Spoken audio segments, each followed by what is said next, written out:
Hey guys, welcome back to the channel, and in this video we discuss the fourth question of our DSA series named as chocolate distribution problem. So come, let's see how we can solve this question. So here I open the question. Let's read the question first. After that I am gonna explain it. So in this question we have given an array of n integer where each value represent the number of chocolate in a packet, and each packet can have variable number of chocolate. There is a m student and the task is to distribute chocolate packets such that each student get one packet. So the difference between the number of chocolate in a packet with the maximum chocolates and the packet with minimum chocolate given to the student is minimum. Here we have an example. Suppose तो हमें एक array दिया गया है और जहाँ की हर एक वैल्यू रिप्रेजेंट करती है नंबर ऑफ चॉकलेट की, एक पैकेट में कितनी चॉकलेट है. ओके एंड और यहाँ जो m रिप्रेजेंट करता है वो स्टूडेंट रिप्रेजेंट करता है. ओके तो हमारा टास्क क्या है, हमें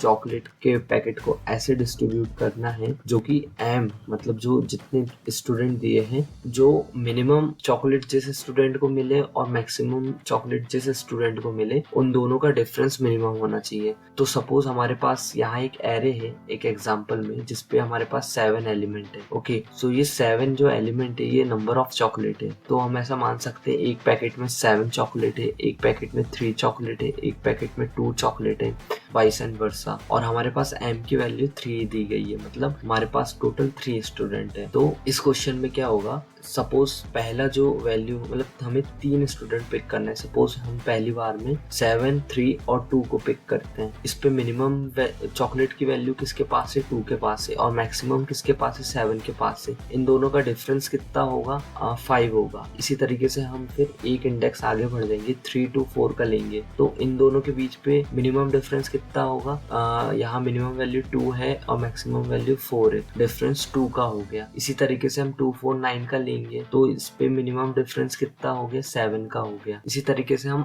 आगे बढ़ाते जाएंगे. तो इस प्रॉब्लम को सॉल्व करने का एक बहुत ही अच्छा तरीका है सॉर्टिंग एल्गोरिदम, और ये क्वेश्चन बेसिकली सॉर्टिंग एल्गोरिदम के लिए ही बनाया गया है. अगर आप सॉर्टिंग एल्गोरिदम सीख रहे हैं तो ये क्वेश्चन एक बहुत अच्छा एग्जाम्पल है सॉर्टिंग एल्गोरिदम. तो हम क्या करेंगे, पहले इस एरे को सॉर्ट कर लेंगे. जैसे हम सॉर्ट करेंगे तो हमारे पास ये एरे कुछ इस तरीके से हो जाएगा. हमारे पास वैल्यू हो जाएगी 2, 3, 4, 7, 9, 12, 56. उसके बाद हम क्या करेंगे, हम अपना इंडेक्स 2 से आगे बढ़ाएंगे. सॉर्टिंग करने के बाद हम 2, 3 और 4 के बीच में डिफरेंस पता करेंगे. तो यहाँ मिनिमम डिफरेंस 2 आया. इसी तरीके से हम इंडेक्स को 1 से आगे बढ़ा देंगे, 7 को भी आगे बढ़ा देंगे, जो हमारे 4 के ऊपर इंडेक्स था उसको भी आगे बढ़ा देंगे. तो अब हमारा इंडेक्स 3 के ऊपर आ गया और सेकंड वाला 7 के ऊपर आ गया. इस पे हम मिनिमम डिफरेंस निकालेंगे जो कि 3 आएगा. तो क्या 3 2 से छोटा है, नहीं है, तो वैल्यू में कोई अपडेट नहीं होगा. फिर हम अगला 4 में ले जा लेंगे और ये वाला जो पॉइंटर था हमारा जो कि 7 के ऊपर था, हम उसके 9 के ऊपर ले जा लेंगे. अब हमारे पास मिनिमम डिफरेंस कितना हो गया, हमारे पास अब 4, 7 और 9 है. तो इन दोनों का डिफरेंस 5 हो गया. तो क्या 5 2 से छोटा है, नहीं है, तो वैल्यू अपडेट नहीं होगी. इसी तरीके से हम आगे बढ़ते हैं. हम दूसरा एग्जांपल देखते हैं. ये अनसॉर्टेड एरे है हमारे पास, जिसमें कि हमारे पास टोटल 8 एलिमेंट है. ओके 3, 4, 1, 9, 56, 7, 9, 12 और हमारे पास टोटल 5 वैल्यू है, मतलब हमारे पास 5 स्टूडेंट है और नंबर ऑफ चॉकलेट ये है. तो अगेन हम पहले से सॉर्ट करेंगे क्वेश्चन को और हम देखेंगे अगर इन दोनों का मैक्सिमम वैल्यू और मिनिमम वैल्यू का डिफरेंस हम जो भी आएगा उसे हम मिनिमम में स्टोर कर लेंगे और हम एक एक करके इंडेक्स की वैल्यू, आई की वैल्यू बढ़ाते जाएंगे. आई की भी वैल्यू बढ़ाएंगे और जे की भी वैल्यू बढ़ाएंगे. और अगर हमारे पास जो मिनिमम इंडेक्स में वैल्यू है अगर वो उससे कम आती है अगले उसमें, तो हम वैल्यू को अपडेट कर देंगे, नहीं तो हम ऐसे ही चलने देंगे. ओके तो आई होप आप सब समझ गए हैं ये क्वेश्चन का एक्सप्लेनेशन कि हम किस तरीके से इस क्वेश्चन को सॉल्व कर सकते हैं. तो अब हम कोड की तरफ बढ़ते हैं. मैं अभी जावा में सॉल्व कर रहा हूँ, आप किसी भी लैंग्वेज पे कर सकते हैं. मैंने लिंक डिस्क्रिप्शन पे दिया है जहाँ की आप C++, पाइथन, जावास्क्रिप्ट किसी भी लैंग्वेज पे इस कोड को देख सकते हैं. तो हम पहले इंपोर्ट करेंगे जावा का util पैकेज को. उसके बाद हम क्या करेंगे, एक फाइंड मिड डिफरेंस फंक्शन बनाएंगे. ओके जो कि स्टैटिक रहेगा और ये इंट टाइप का फंक्शन रहेगा. इस फंक्शन में हम 3 तरीके के आर्गुमेंट को पास करेंगे. पहला एरे रहेगा, दूसरा वैल्यू n रहेगा, n मतलब नंबर ऑफ पैकेट. एक तरीके से आप साइज मान सकते चाहते हो एरे का, ओके। और एम की स्टूडेंट की वैल्यू कितनी है, तो हम पहले क्या करेंगे, पहले हम चेक करेंगे कि मतलब हमारा एरे खाली तो नहीं है, या हमें एम की वैल्यू 0 तो नहीं मिली। अगर हमें एम की वैल्यू 0 मिलेगी, इसका मतलब सिंपल है कि हमें 0 रिटर्न कर देना है और हमारा कोड यहीं एंड हो जाएगा। तो हम यहाँ लिखेंगे if M double equals to 0 और एन डबल इक्वल्स टू 0। हम यहाँ और ऑपरेटर इसलिए यूज कर रहे हैं बिकॉज इन दोनों में से अगर कोई भी कंडीशन पास होती है तो हमें 0 रिटर्न कर देना है। बिकॉज अगर हमारे पास नंबर ऑफ स्टूडेंट 0 है तो ऑफकोर्स हमें 0 रिटर्न करना पड़ेगा, और अगर हमारा एम्प्टी एरे है, मतलब हमारे पास पैकेट ही नहीं है चॉकलेट के, तो ऑब्वियस आंसर इज 0, ओके।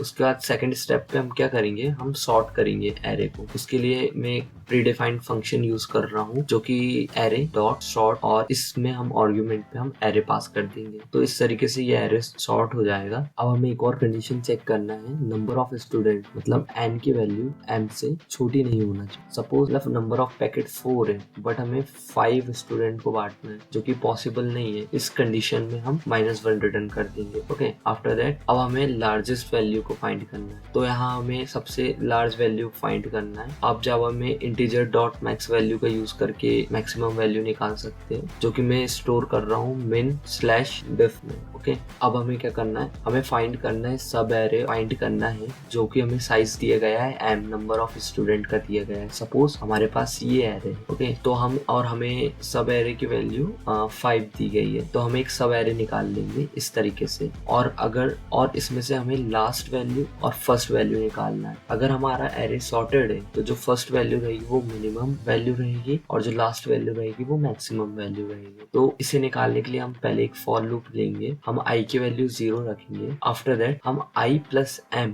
-1 करेंगे, ओके। और ये कब तक रहेगा ऐसा, जब n की वैल्यू से कम रहेगा, और हम i की वैल्यू को प्लस कर देंगे, ओके। उसके बाद हम फॉर लूप के अंदर जाएंगे और int diff equals to array के अंदर हम i प्लस m -1 कर देंगे, ओके। और इस पे हम माइनस कर देंगे एरे ऑफ i। इसका मतलब क्या है, मैक्सिमम वैल्यू को मिनिमम वैल्यू से माइनस हो गया, ओके। और जो भी वैल्यू आएगी वो हम डिफ में कर देंगे, डिफ मींस डिफरेंस, ओके। अब हम क्या करेंगे, हमारे पास एक डिफरेंस की वैल्यू आ गई है, तो अगर वो डिफरेंस की वैल्यू मिनिमम डिफरेंस से कम है तो हम मिनिमम डिफरेंस पे वो वैल्यू डाल देंगे, ओके। इसी तरीके से हम ये फॉर लूप को इटरेट करते रहेंगे और लास्ट में हमारे पास ये वैल्यू n से बड़ी होगी, मतलब हमारी फॉर लूप की कंडीशन फॉल्स होगी, तो हम रिटर्न मिनिमम डिफरेंस कर देंगे। और ये रहा हमारा मेन फंक्शन। तो स्टार्टिंग जावा में मेन फंक्शन से ही कोड स्टार्ट होता है। तो मैं यहाँ पर एरे को डिफाइन कर दे रहा हूँ। तो सपोज हमारे पास एक एरे है जिसका साइज 17 है, ओके। मतलब हमारे पास नंबर ऑफ पैकेट चॉकलेट के कितने हैं, 17 है, ओके। और यहाँ हमारे पास m की वैल्यू 7 है, मतलब नंबर ऑफ स्टूडेंट 7 है। और यहाँ हम n की वैल्यू निकाल लेंगे। n की वैल्यू हम